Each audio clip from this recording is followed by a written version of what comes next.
da parte de Cristo Jesus.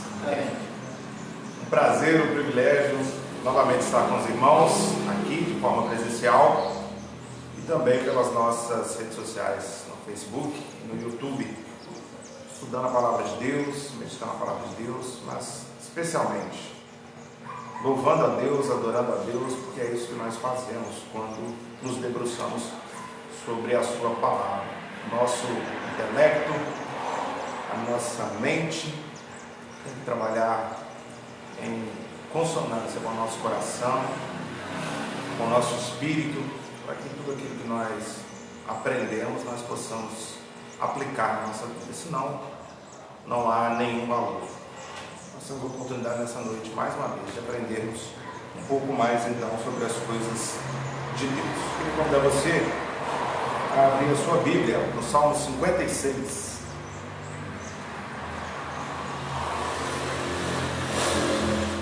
Salmo 56. Nós faremos a leitura de todo o Salmo.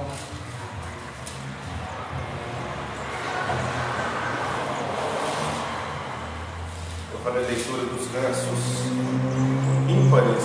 Os irmãos, por favor, me ajudem lendo os versos pares. Você em casa acompanhe com reverência, com temor e tremor a leitura da palavra do Senhor, que nos diz assim: tem misericórdia de mim, ó Deus, porque o homem procura ferir-me e me oprime pelejando todo dia.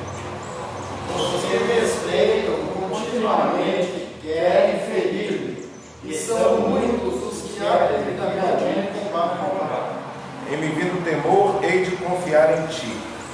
Em Deus, cuja palavra exalta, e em Deus, cuja confiança, nada temerei. Quem me pode fazer tal? Todo o dia torcem as minhas palavras, os seus pensamentos são todos contra mim para o mal. Ajuntam-se, escondem-se, espionam os meus passos, como uma barbadão à hora de me darem cabo da vida.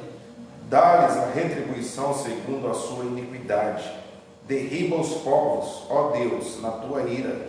Contaste os meus passos quando sofri perseguições. Recolheste as minhas lágrimas no teu ódio. Não estão elas escritas no teu livro. No dia em que eu te invocar, baterão em retirada os meus inimigos. Bem sei isso, que Deus é por mim. Em Deus, cuja palavra eu louvo, no Senhor, cuja palavra eu louvo. Nesse Deus ponho a minha confiança e nada temerei. Que me pode fazer o homem? Os vossos dizes, eu os manterei, ó Deus. Rendirei ações de graças. Pois da morte me livraste a alma, sim, livraste da queda aos meus pés, para que eu ande na presença de Deus, na luz da vida. Louvado seja Deus pela sua preciosa palavra. Irmãos, o próprio título do salmo que nós lemos trata a respeito da perseguição, que é o assunto, ou um dos assuntos dos quais nós trataremos no nosso estudo dessa noite, na carta da Epístola de Pedro. E é interessante como que, ao contrário do que pregam os triunfalistas, as doutrinas da prosperidade, do triunfalismo, o que está reservado para o cristão, para o verdadeiro cristão, é a luta, é a perseguição, é a dificuldade, é a tribulação. No mundo tereis aflições. Não existe uma promessa, irmãos, não existe um compromisso de Deus para conosco de felicidade, de tranquilidade nessa terra. Nessa terra. Existe sim uma promessa, um compromisso que certamente se cumprirá, de paz, de segurança, de felicidade, mas todas essas promessas dizem respeito à vida futura. Não. Aqui nós estamos para sermos transformados, burilados como metal, buscando sempre nos parecer mais com Jesus. Pedro vai falar muito sobre isso hoje, nós falaremos também muito sobre isso hoje. Mas desde esse texto de Davi, já fica claro então de que toda a nossa confiança e segurança deve ser colocada em Deus. Toda a nossa confiança e segurança deve ser colocada em Deus. Em Deus, cuja palavra eu louvo, no Senhor, cuja palavra eu louvo, nesse Deus põe a minha confiança e nada temerei. O que me pode fazer o homem? Nós vamos ter um momento agora de oração, irmãos. Nós vamos orar pedindo a Deus que perdoe os nossos pecados. Nós vamos orar pedindo a Deus que abençoe o estudo dessa noite. Nós vamos orar pedindo a Deus que abençoe as eleições para oficiais que teremos no próximo domingo. Nós vamos orar pedindo a Deus que abençoe o evangelista Ademir, que está em viagem, está no campo que ele assumirá a partir de dezembro, na cidade de São Gabriel. Nós vamos orar pela nossa irmã Viviane, esposa do diácono Juliano, que se encontra enferma, passando por exames, para que Deus restaure a saúde. Nós vamos orar pelos nossos irmãos Aparecida e Valdeir, que perderam no dia de ontem uma garotinha, uma criança, sobrinha da dona Aparecida, irmã do nosso irmão, prima do nosso irmão Valdeir, que faleceu, foi recolhida por Deus. Então nós vamos orar por consolo pelos nossos irmãos e vamos orar por algum outro motivo, caso você queira compartilhar conosco algo que esteja no seu coração. Nosso irmão Jarbas. Para mim, que hoje não deu para fazer o exame dela, porque estava lá na casa, teve que voltar. Está aguardando ainda o... Para deixar quando ela estiver melhor. Vamos orar sim. Mais algum pedido, irmão, de oração?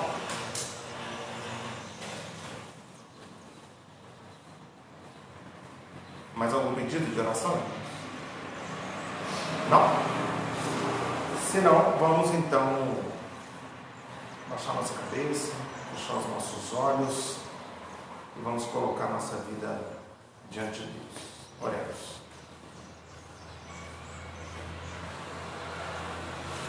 Meu Deus e meu Pai, nós queremos nos colocar diante do Senhor nessa noite, felizes, porque chegamos ao final de mais um dia, com saúde, alimentados, na companhia das pessoas que nós amamos, sendo Deus alvo da Tua graça e da Tua misericórdia.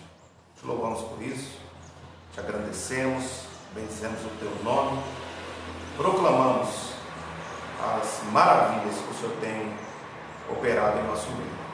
Louvamos ao Senhor por essa igreja, pela Igreja Presbiteriana de São Borja, que tem sido um farol nessa cidade, que tem, Deus, mantido a sua diretriz, a sua identidade de pregar o Evangelho da graça do Senhor Jesus, de não se render ao Deus desse século, ao príncipe desse mundo, às pregações que têm enchido a igreja, mas que infelizmente não confrontam o pecador e que por conta disso não satisfazem a vontade de Deus. Agradecemos ao Senhor por essa igreja, agradecemos ao Senhor pelos membros dessa igreja e pelos oficiais dessa igreja. Oficiais esses, alguns deles serão eleitos no próximo domingo para os cargos de diácono e de presbítero. Nós ainda não sabemos quem são, mas o Senhor sabe. Que a Tua bênção, o Teu cuidado possa ser sobre a vida de cada um deles e que eles possam, Deus, em nome de Jesus, dignificar o ofício para o qual serão escolhidos no próximo domingo. Pedimos a Tua bênção, Deus, sobre a vida da nossa irmã Viviane, que esteve hoje, durante todo o dia, passando por exames, sentindo dores. Que em nome de Jesus o Senhor restaure plenamente a saúde da Tua serva. O Senhor tranquiliza a vida do seu esposo, do diácono Juliano, dos seus filhos, do Mateus, da Juju, e que em nome de Jesus, dentro em breve, a Juliana possa estar totalmente restaurada para a sua glória. E é também o que pedimos para a Dona Rosa, nosso irmão mãe do nosso irmão Jarbas, que também se encontra Deus, enfrentando um problema de saúde, com exames marcados, que o Senhor possa abrir portas para que ela possa fazer esse exame o quanto antes, e que Deus também possa ter a tranquilidade de receber um diagnóstico favorável. Aproveitamos essa oportunidade para rogar ao Senhor por consolo, conforto ao coração da nossa irmã Aparecida, nosso irmão Valdeir e demais familiares que ontem sofreram a perda de um ente querido. Que o Senhor possa, Deus, trazer a eles consolo e que a convicção e a certeza de que o fato de que essa criança, essa garota de apenas 8 anos, é serva do Senhor, é filha do Senhor, que essa convicção e essa certeza de que ela está agora num lugar muito melhor. Paulo nos garante isso, dizendo que estar com Cristo é infinitamente melhor. Então Deus, fazendo eco às palavras de Paulo, ela está agora num lugar infinitamente melhor, e que essa certeza possa então trazer ao coração daqueles que ficam consolo, conforto e resignação. Pedimos também ao Senhor pela vida do nosso irmão evangelista Ademir, que se encontra agora na cidade de São Gabriel, onde ficará nos próximos dias, procurando casa, conhecendo os irmãos, naquele campo que ele assume a partir do mês que vem. Que ele, Débora, Amanda, possam ser, Deus, bênção em São Gabriel, que a igreja de São Gabriel possa ser uma bênção para eles, que eles possam ser uma bênção para a igreja e para a cidade de São Gabriel, e que vidas possam se quedar, se render ao Senhor através da ministração e da vida dessa família. Pedimos ao Senhor também, Deus, por esse estudo que passamos agora a empreender, que o Teu Santo Espírito nos dê compreensão daquilo que será dito e que todos nós possamos ser edificados. Aqueles que estão aqui de forma presencial, os que nos acompanham pela internet, possam ser, Deus, edificados pela Tua palavra, Deus. Essa é a nossa oração, nosso anseio, é para isso que nós nos preparamos, é para isso que estamos aqui. Consagramos ao Senhor, então, todos os atos desse culto e oramos agradecidos em nome de Jesus. Amém. 1 Pedro, capítulo 4, versículos 12 a 19, e depois avançaremos pelo capítulo 5 até o verso 4. No primeiro momento, 1 Pedro 4, 12 a 19.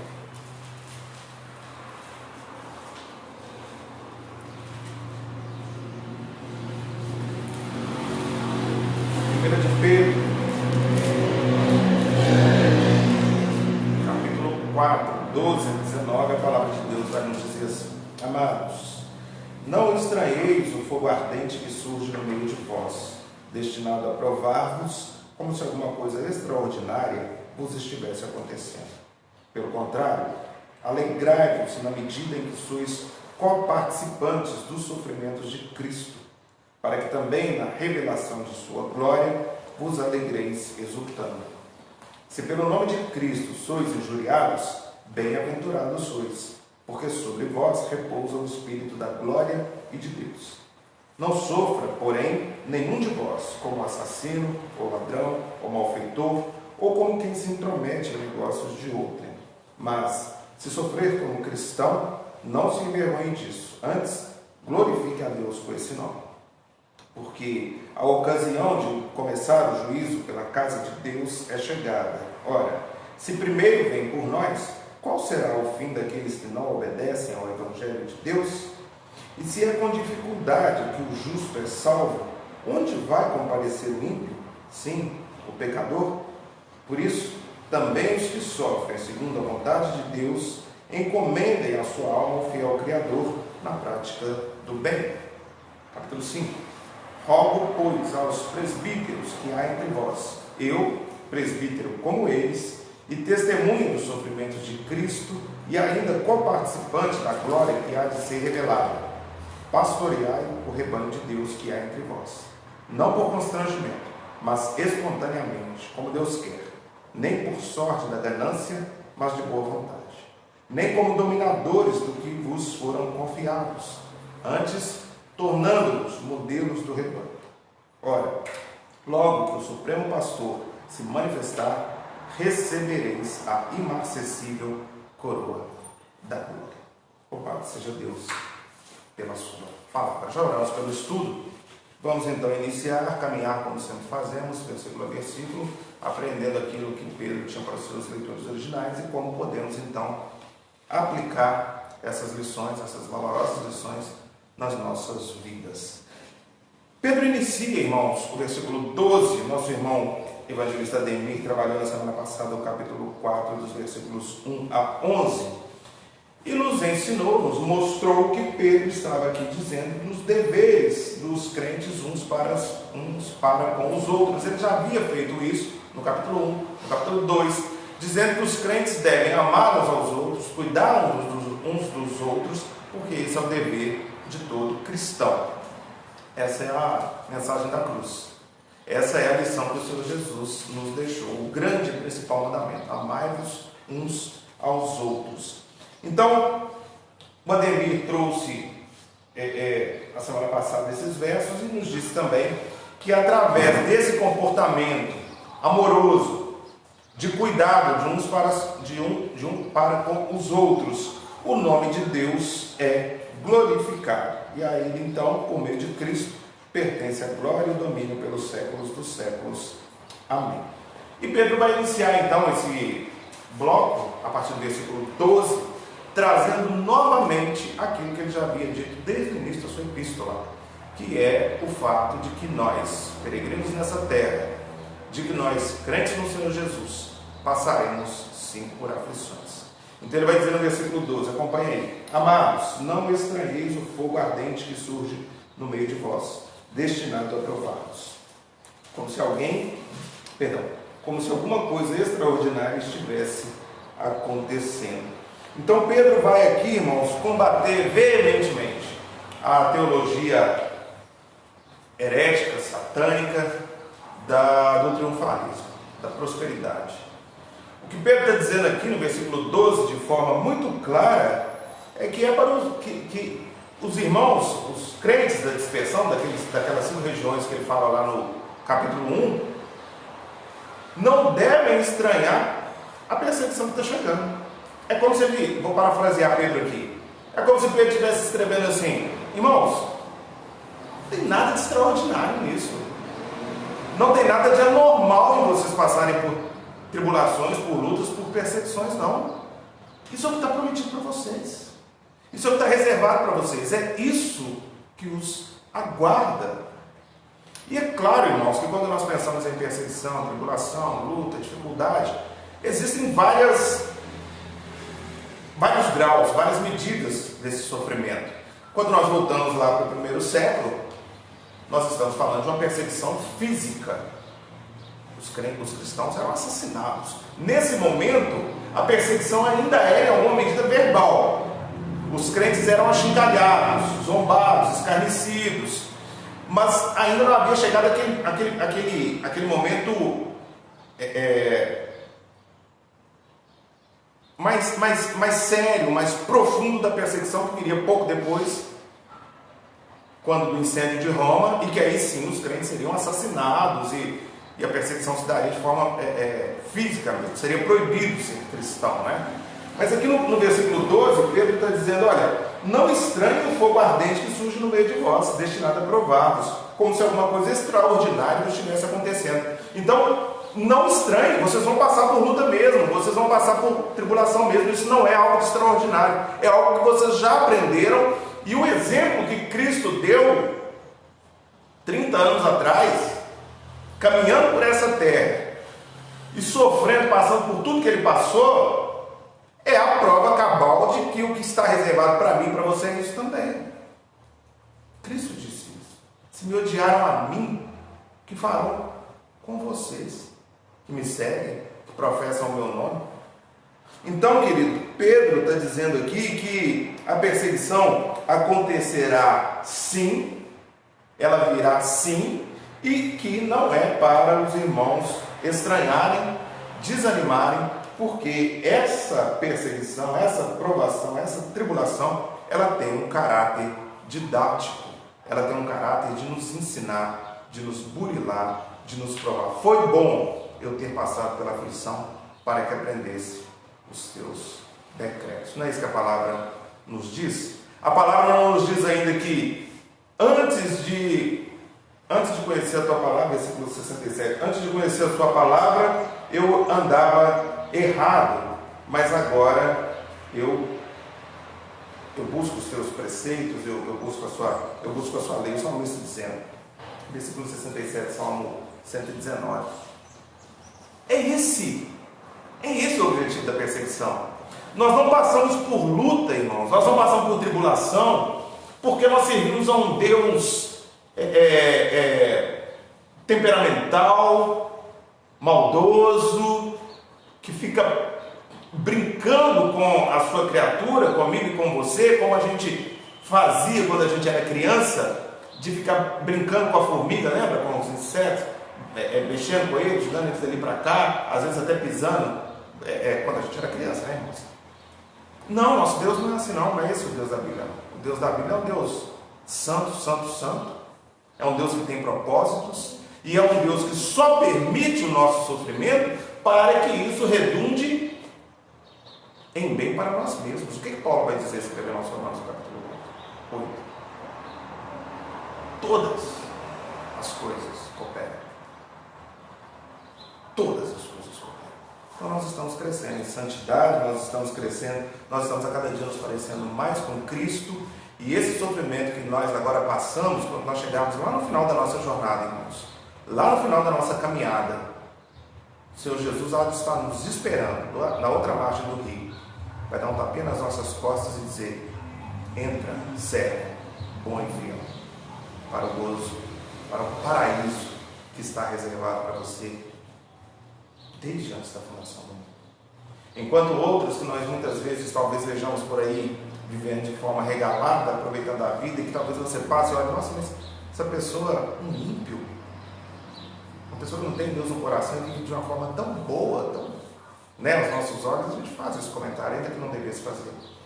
Talvez esse ímpio, nós não sabemos, mas talvez esse ímpio, ao final dos dias, ao chegar nesse mesmo julgamento que nós chegaremos, que todos nós passaremos, como nós vimos no texto de Eclesiastes, cada um de nós dará conta dos seus atos.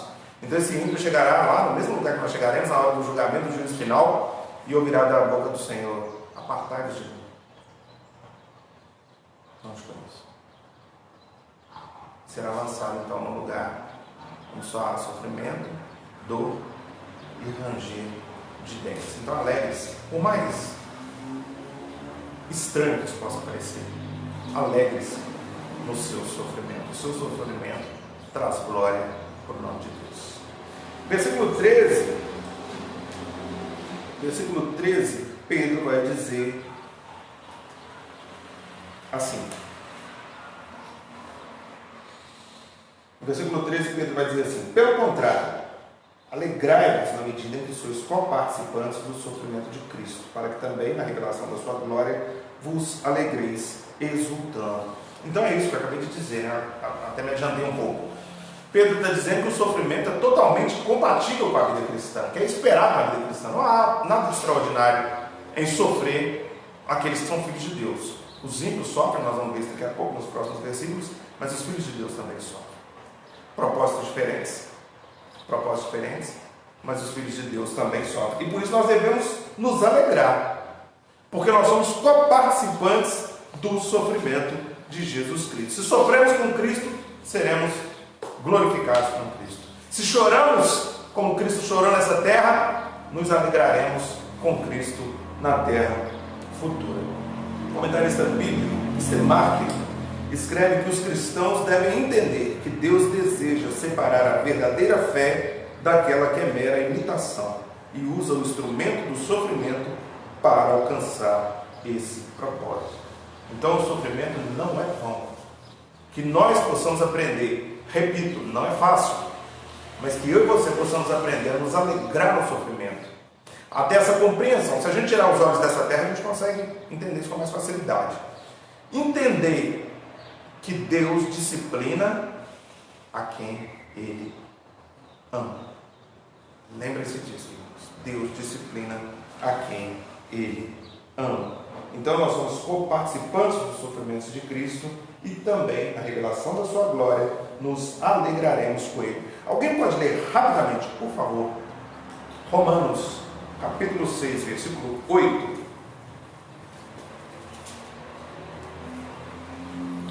Bem alto. Se já morremos com Cristo, cremos que também com ele viveremos. Se já morremos com Cristo, cremos que com ele também viveremos. Então nós somos participantes do sofrimento de Cristo? Somos, numa medida muito menor, obviamente. Muito menor. Mas nos alegraremos com ele. 2 Timóteo 2,11. Fiel é essa palavra. Se já morremos com ele, também viveremos com ele. Se perseveramos, também com ele reinaremos. Se o negamos, ele por sua vez nos negará. Se somos infiéis, ele permanece fiel, pois de maneira nenhuma pode negar a si mesmo. Reinaremos com ele. Olha que promessa maravilhosa, irmãos, que tem separada para mim e para você. Se perseverarmos, porque ele está falando aí em 2 Timóteo 2,11, nós lemos aí agora. Se perseverarmos, reinaremos com ele. Ok? Versículo 14. Se pelo nome de Cristo sois injuriados, bem-aventurados sois, porque sobre vós repousa o Espírito da glória de Deus. Então nós seremos abençoados, né? Bem-aventurados corresponde a abençoados. Então nós seremos abençoados se sofremos, se somos injuriados, maltratados, humilhados, perseguidos pelo nome de Deus. Todos nós aqui, em alguma medida, somos ou seremos. Talvez entre amigos, talvez entre familiares, talvez entre colegas de escola, de faculdade, local de trabalho. Se nunca aconteceu com você, é bem possível que acontecerá. De nós sermos humilhados por conta da nossa fé, de nós perdermos amigos por conta da nossa fé, de nós perdermos talvez trabalho por conta da nossa fé, de nós que somos daqueles que são solteiros, né, terem de abrir mão de uma paixão, de um amor por causa da sua fé.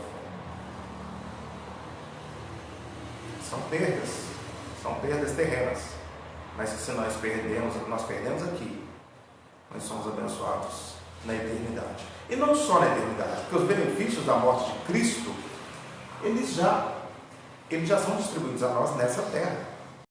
Alguns textos vão reforçar isso que nós falamos, mas nós não teremos tempo de caminhar por ele, irmãos. Mateus 5, versículos 11 e 12, Filipenses 1, 12, 2 Timóteo 4 e Atos 16, a partir do versículo 22, vão dar também essa ideia, reforçar essa ideia. Versículos 15 e versículo 16, o texto vai dizer assim: não sofra, porém, nenhum de vós como assassino, ou ladrão, ou malfeitor, ou como quem se intromete em negócios de outra. Mas, se sofrer como cristão, não se envergonhe disso, antes glorifique a Deus com esse nome. Então a recomendação é clara, prestem atenção. Se nós sofremos por conta do nome de Deus, bem-aventurados nós somos. Mas se nós sofremos por conta do nosso pecado, por conta da nossa desobediência, por conta da nossa maldade, aí não tem nada a ver com bênção não, tá, irmãos? Porque nós temos a mania, né, de jogar todo o nosso sofrimento no fato de nós sermos cristãos. Então tudo que acontece, eu estou sofrendo isso porque eu sou cristão. Eu sou uma pessoa, mesmo enquanto cristão, é um exemplo. Eu sou uma pessoa irascível, eu brigo com todo mundo, eu sou antipático, eu sou maledicente, eu sou fofoqueiro. E aí as pessoas se afastam de mim. E eu vou dizer, as pessoas estão se afastando de mim porque eu sou cristão. Não. Versículo 15 está dizendo aí. Se você sofrer porque você é um assassino, porque você é um ladrão, porque você é um malfeitor, porque você se intromete em negócios que não são seus, você está colhendo o que você está plantando, é a lei da semeadura. Você está colhendo o que você está plantando. Essa máxima do sofrimento redunda em bênção, só vale para assuntos que tratam a respeito da nossa caminhada cristã, se nós sofremos por causa do nome de Cristo. Ok? Versículo 17. Porque a ocasião de começar o juízo pela casa de Deus é chegada. Ora, se primeiro vem por nós, qual será o fim daqueles que não obedecem ao Evangelho de Deus? Versículo 18 também. E se é com dificuldade que o justo é salvo, onde vai comparecer o ímpio? Sim, o pecador. Então Pedro está dizendo aqui, irmãos, que se nós passamos pelo criterioso juízo de Deus, nós que somos filhos adotados em Cristo, se nós que somos filhos passamos por tribulação, por luta e sofreremos o juízo de Deus, imagine aqueles que não são filhos. Imagine os bastardos, imagine os filhos da escrava, fazer uma referência aqui a Ismael. Imagine. Mas o juízo de Deus começa pela casa de Deus. Pedro está fazendo aqui uma referência ao Antigo Testamento, a um dos nomes que era dado no Antigo Testamento para o povo de Deus, né? A casa de Deus, o povo de Deus. Então Pedro está fazendo uma referência aqui ao Antigo Testamento e no Antigo Testamento para dizer que o juízo de Deus começa em nós. Começa em nós. E é natural isso. Vamos fazer uma ilustração rápida. Imagine você que você recebe na sua casa, você que é casado, tem filho, fica mais fácil para nós entendermos isso. Você recebe na sua casa amigos ou amigas do seu filho ou da sua filha. Ok? E você, então, quando os meninos eram mais novos, já como jabas, quando seus filhos eram mais novos, aí eles chamavam um amiguinho da escola para vir brincar com eles. E aí eles começavam a fazer bagunça demais, eles começavam a gritar alto demais e talvez ali naquela brincadeira quebrassem alguma coisa, um copo ou alguma outra coisa na casa. Qual que seria nosso procedimento? Qual é o nosso procedimento? Geralmente, nós vamos chamar nosso filho, não é isso? Nós vamos chamar nosso filho e vamos puxar a orelha dele, ainda não literalmente, tá, irmão? Nós vamos chamar a atenção dele, fica melhor. Nos dias de hoje, nós não podemos mais nem puxar a orelha do nosso filho. Cabe um processo. Então nós só chamamos a atenção do nosso filho. Nós chamamos a atenção do nosso filho e depois nós vamos falar com o coleguinha dele, não é? Não é assim? Então você chama seu filho e fala, uma bagunça, vocês estão fazendo não sei o quê. Aí você chega lá no coleguinha, ó, maneira aí, vai devagar, cuidado. O juízo começa por nós. O juízo de Deus começa pelos seus filhos. Então muita atenção a isso, muito cuidado com isso, porque nós seremos certamente disciplinados também por Deus. Se é com dificuldade que o justo é salvo, onde vai comparecer o ímpio? Sim, o pecador. Aqui Pedro mostra então a longanimidade, a paciência de Deus em que todos os seus filhos, em que todos os eleitos de Deus possam se converter. Ele está dando um exemplo aí da longanimidade de Deus. E ele termina esse bloco então no versículo 19 dizendo que por isso, também os que sofrem segundo a vontade de Deus, encomendem a sua alma ao fiel Criador na prática do bem. Pedro está dizendo aqui que se sofremos por amor a Deus, seremos recompensados. Encomendar aqui no sentido de se entregar, de consagrar e de que nós permaneçamos fazendo o bem, mesmo quando recebemos em troca o mal. Então essa é a orientação, de que nós continuemos fazendo bem às pessoas, mesmo quando recebermos de volta o mal.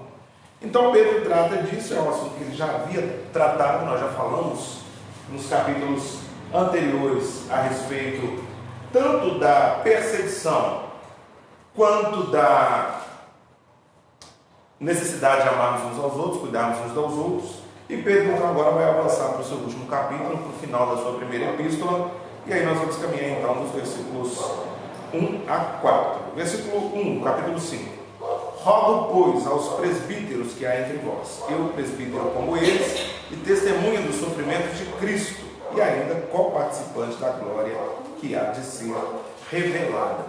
Então Pedro faz aqui, irmãos, um rogo, um apelo, um clamor aos presbíteros, aos anciãos, aos líderes daqueles irmãos que estavam dispersos. E ele faz o clamor se igualando a eles, se submetendo a eles. Ele diz: olha, eu presbítero como vocês. E aí aqui ele já refuta completamente a doutrina romana de que Pedro é a pedra fundamental da igreja, de que Pedro é a pedra angular da igreja, de que Pedro é o primeiro papa. O próprio Pedro está dizendo que ele não é nada disso. O próprio Pedro está dizendo que ele é só mais um dos muitos líderes da igreja cristã. Então ele está falando: eu, presbítero como vocês, e que fui testemunha dos sofrimentos de Cristo, porque Pedro acompanhou todo o sofrimento de Cristo. Pedro começou a andar com Cristo no início do seu ministério, presenciou o início do seu ministério, presenciou a sua pregação, presenciou a maneira como as pessoas iam se agregando e se ajuntando a Cristo à medida que o evangelho avançava, presenciou o início da perseguição a Cristo, num primeiro momento uma perseguição religiosa, num segundo momento uma perseguição política. Pedro presenciou tudo isso. Pedro estava no Getsemane quando Jesus foi preso. Pedro estava no Sinédrio quando Cristo foi julgado. Pedro estava no Monte da Caveira quando Jesus foi crucificado. Pedro estava quando Jesus apareceu ressurreto. Então Pedro está dizendo: eu estou escrevendo, eu estou dizendo a vocês, porque eu aprendi vendo, eu aprendi testemunhando. Eu sei do que eu estou falando, eu tenho autoridade para falar isso, embora, repito, seja como vocês, seja apenas mais um de vocês, apenas mais um presbítero, apenas mais um ancião, apenas mais um líder. Então Pedro está dizendo aqui: eu, presbítero como eles, testemunho dos sofrimentos de Cristo e ainda co-participante da glória que há de ser revelada. Ou seja, aquilo que ele havia dito no capítulo 4. Eu sou participante do sofrimento, mas também serei participante da glória que será revelada. É interessante isso, irmãos, porque muitas vezes nós endeusamos e adoramos a homens, e esses mesmos homens que nós endeusamos e adoramos, eles próprios têm a consciência de que eles nada mais são do que pecadores miseráveis que carecem da glória de Deus. No meio evangélico, fora do evangelho, nos grupos religiosos que não têm Cristo como Senhor e Salvador, essa adoração é a homens, essa adoração ela é latente, né? Ela é visível, ela é, enfim, se fazem quadros dessas pessoas, se fazem pontos de peregrinação para adorar esses homens, enfim. No meio evangélico isso acontece também de uma forma mais velada, mais disfarçada, mas acontece também em alguma medida, quando nós criamos ídolos religiosos dentro do nosso coração. Então nós corremos o risco de adorar Lutero, por exemplo, mais do que adoramos a Cristo. Nós nos tornamos tão acadêmicos e entramos numa espiral de academicismo tão grande que nós passamos a adorar e a falar mais de Calvino do que falamos de Cristo.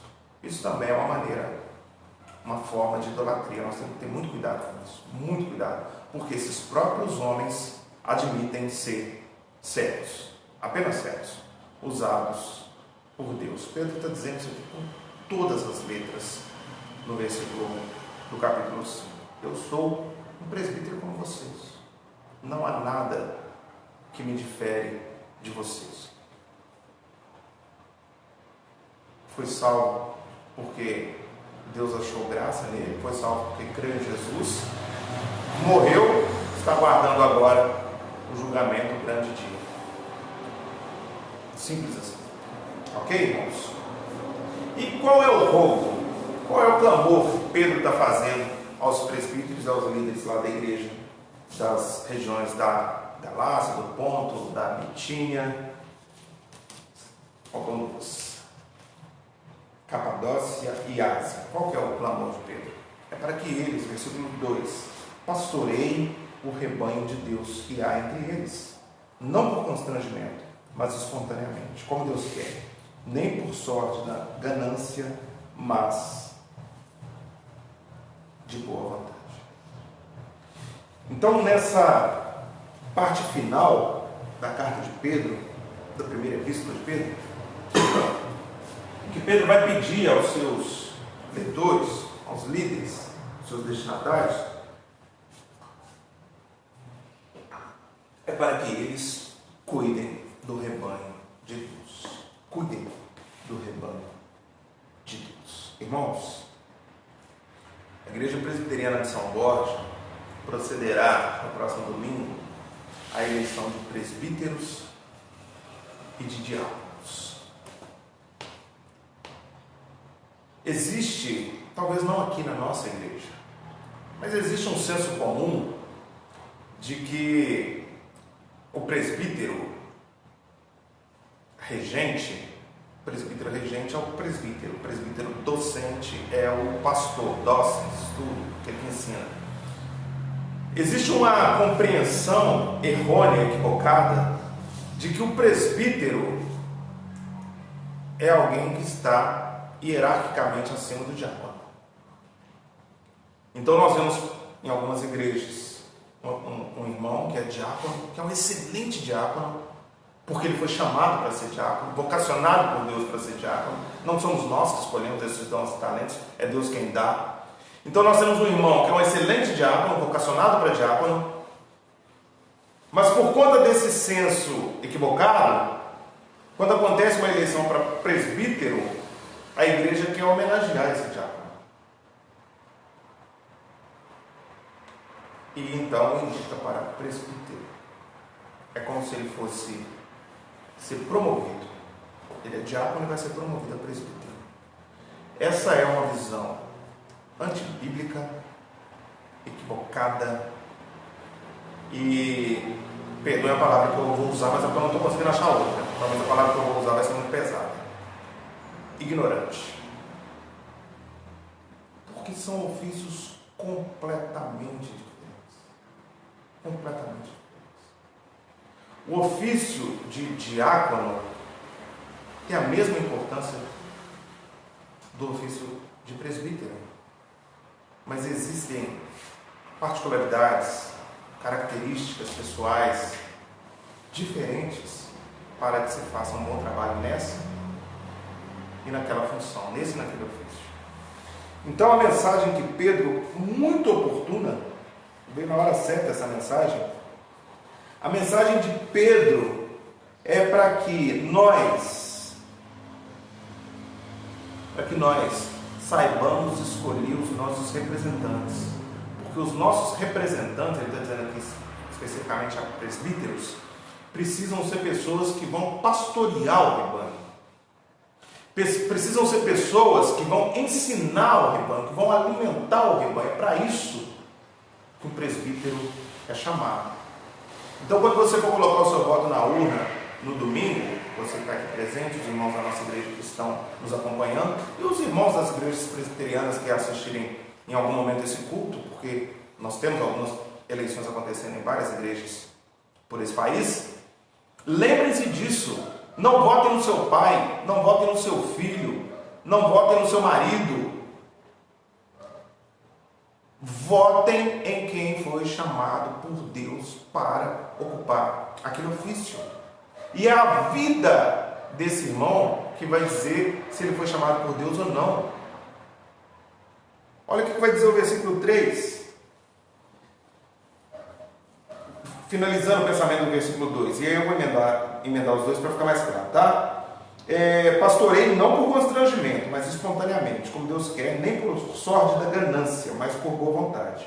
nem como dominadores do que vos foram confiados, antes tornando-vos modelos do rebanho. Então, constrangimento aí é obrigação. Então, pastoreiem o rebanho de Deus, não por obrigação, não porque é o cargo de vocês, vocês foram eleitos, agora vocês têm que pastorear. Não. Pastoreiem com amor, pastoreiem por cuidado, pastoreiem espontaneamente, de boa vontade. É isso que Pedro está dizendo, irmãos. Não com ganância, não para receber algo em troca, não por causa do título. Entende? E mais do que isso, e aí que vem a parte que pega, né? No final do versículo 3. Tornem-se modelos do rebanho. Modelos do rebanho. Então, quando você for votar, Pedro está escrevendo aqui para o presbítero, então ele tem que se tornar modelo do rebanho. Quando nós dizemos para você que é o rebanho, a visão é outra. Então, nós precisamos votar naquele que já é um modelo para o rebanho. Entende a diferença? Se eu vou ser votado, eu tenho que ser um modelo para o rebanho. Se eu vou votar, eu preciso votar naquele que é o modelo para o rebanho. Então eu pergunto a você, ou exorto você, domingo, quando você for colocar o seu voto na urna, na hora que você for fazer o X, vai vir um papelzinho, a cédula com o nome da pessoa, você faz um X. Na hora que você for fazer esse X, em nome de Jesus, vê se aquela pessoa onde você vai colocar o X para presbítero, se ela é um modelo de um cristão. Porque se ela não for, ela está desqualificada, irmãos, para o cargo. Essa pessoa, ela vive uma vida de piedade. Essa pessoa é uma pessoa que lê a Bíblia. Essa pessoa é uma pessoa que está aqui nos cultos, frequenta os cultos, participa dos cultos. Porque senão ela não pode ser o seu modelo. Essa pessoa é uma pessoa que participa dos como chama quando a gente junta todo mundo para fazer alguma coisa? Estou ficando velho. Para fazer uma limpeza, mutirão. Essa pessoa é uma pessoa que participa dos mutirões de limpeza, de capina, de pintura da igreja. Porque se ela não participa, ela não pode ser modelo para você. Porque o rebanho vai fazer aquilo que o líder está fazendo, é isso que Pedro está dizendo. Essa pessoa se preocupa com os irmãos, essa pessoa em quem você vai votar, essa pessoa em quem você vai votar, alguma vez ela já chegou para você e falou assim: meu irmão, eu posso orar por você, eu posso orar com você, está tudo bem com você? Essa pessoa já te fez uma visita para saber como vai a sua vida? Entendem, irmãos, a complexidade?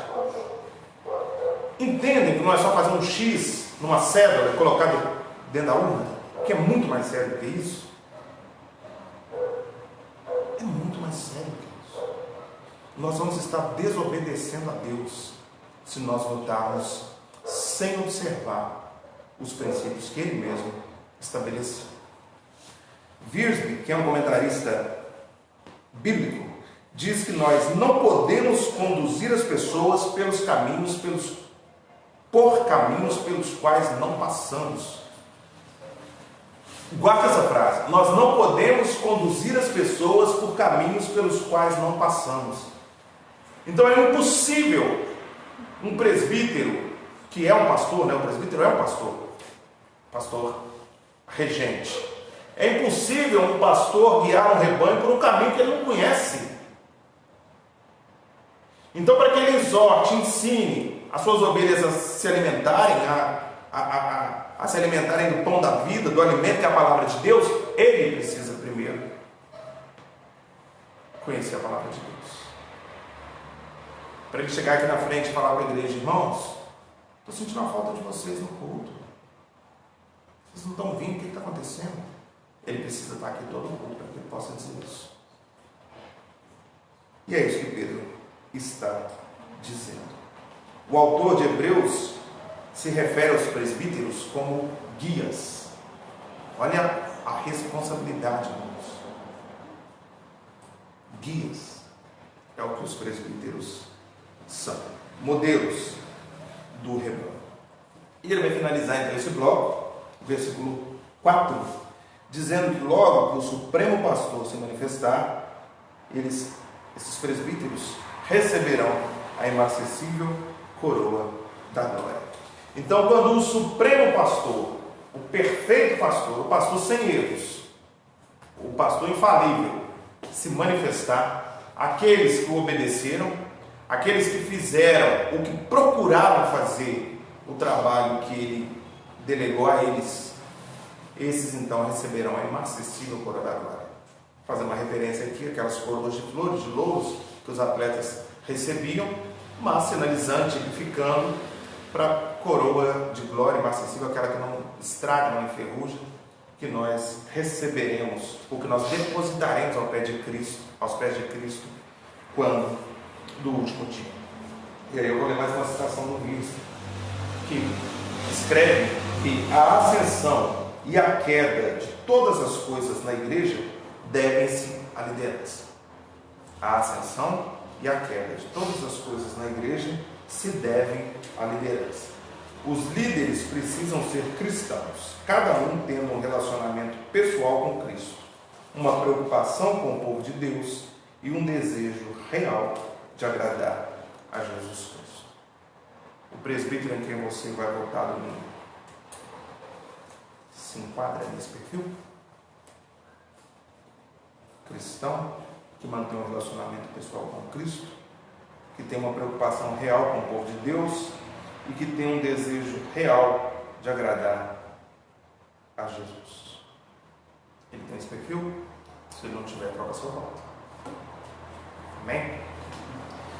Irmãos, quais aplicações, apesar de que nós fomos aplicando, ao longo do texto, mas quais as aplicações que nós podemos guardar então para a nossa vida, para a nossa caminhada? A primeira delas, é claro, o texto nos diz com todas as letras, de que nós passaremos por aflições, sim, mas que devemos ter bom ânimo, que devemos nos alegrar, porque todas as tribulações, todas as lutas, todo o sofrimento que nós vamos passar são desse mundo, pertencem a esse mundo, e nós não somos desse mundo. Nós vivemos no mundo, mas não somos do mundo. Nós somos peregrinos, forasteiros nessa terra. Então ela tem dia e hora para acabar. Amém? Se nós sofremos com Cristo, seremos glorificados, nos alegraremos também com Cristo. A segunda lição que fica para mim e para você é que pesa sobre nós, ou sobre vocês, uma vez que eu não voto, que pesa sobre vocês uma grande responsabilidade de eleger aqueles que tomarão as decisões da igreja, decisões que impactam diretamente no dia a dia e na vida da igreja, no crescimento ou na queda, na redução da igreja. Amém? Muito cuidado. Votem domingo debaixo de muita oração. De muita oração. Deus nos abençoe. Em nome de Jesus. Alguma dúvida, irmãos? Alguma pergunta? Algum acréscimo que queiram fazer? Não? Vamos nos colocar de pé, vamos orar mais uma vez e logo depois eu rogarei a bênção do Senhor sobre a sua vida. Oremos. Senhor, nós queremos mais uma vez agradecer ao Senhor, porque a Tua palavra mais uma vez foi lida e foi compartilhada nesse lugar. Queremos agradecer ao Senhor porque a Tua palavra nos exorta, nos encoraja, nos consola, nos conforta. A tua palavra é a espada de dois gumes.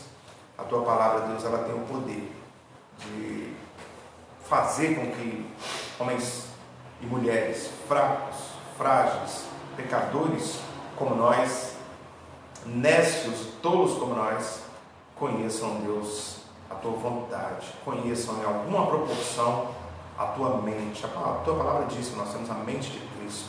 Então, em alguma proporção, em alguma medida, nós conhecemos a Tua mente, aquilo que o Senhor quer, aquilo que o Senhor planejou.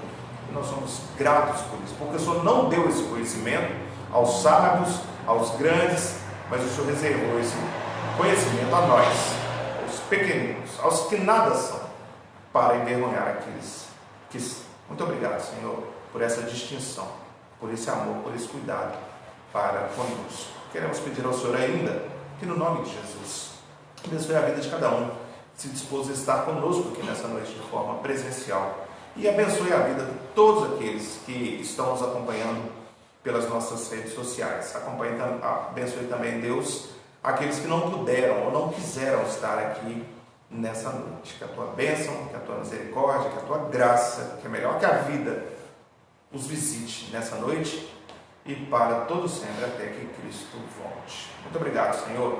Nós oramos gratos em nome de Jesus. Amém.